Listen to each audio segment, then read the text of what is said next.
Hello everyone. So today I'm gonna talk about alpha, beta and gamma. I'm gonna introduce the types of radiation. We have three types of radiation. First, the alpha particles. The alpha is actually the helium particle, Z equals 2 and A equals 4. It comes from the disintegration of massive nuclei. A is larger than 200 for these, and it has a velocity of 2 times 10 power 7 meters per second, and it is not very dangerous. As you see here, it is written, it is stopped by a sheet of paper, so the penetration is not very big. The beta particle has a 100 times more penetration than the alpha particle. So it can be stopped by a layer of clothing or less than an inch of a substance, for example plastic. So 100 times more penetrating. We have two types of beta particles. The beta minus, which is an electron and has a velocity of 90% the velocity of light, and the beta plus, which is a positron and has a velocity again equal to 90% of the speed of light. So the disintegration beta plus gives us a neutrino, while the disintegration of beta minus gives us an antineutrino. And the gamma rays are photons actually. So they have the speed of light, which is 3 times 10 power 8 meters per second.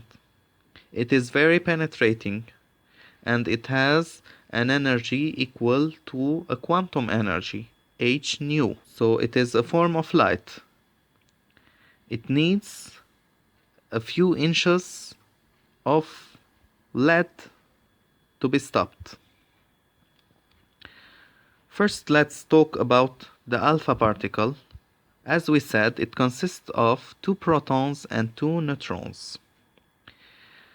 Very large on atomic scale, and it is positively charged. The common alpha particle emitters are the radon 222 gas, the uranium 234 and 238, and polonium 210.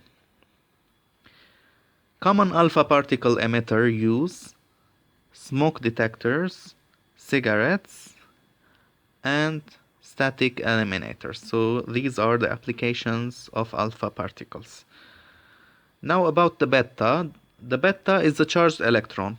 It can be positive or negative. Positive beta plus, negative beta minus. So it has the size and the weight of an electron. At low energies, it is very penetrating, and it can be stopped by a layer of skin or piece of paper. At high energies, it may penetrate to the live layer of skin and may need 0.5 inches of plexiglass to be stopped. Inside the body, a beta particle is not as hazardous as an alpha particle because it is not as big. So that's why it travels farther, interacting with more tissue. The common beta emitters are the tritium, which is the hydrogen 3, carbon 14 and phosphorus 32. They are used in carbon dating, basic research, and also for cancer treatment. And finally, the gamma, which is a photon and has no weight, no charge, just as light. At low energies, it can be stopped by a very thin layer of lead of several centimeters, but at high energies, it needs more thickness of lead to be stopped. The common photon emitters are the cesium-137, the technetium-99, and the iodine-131. And this is used in determining the density of soil, or diagnosing disease, or treating cancer.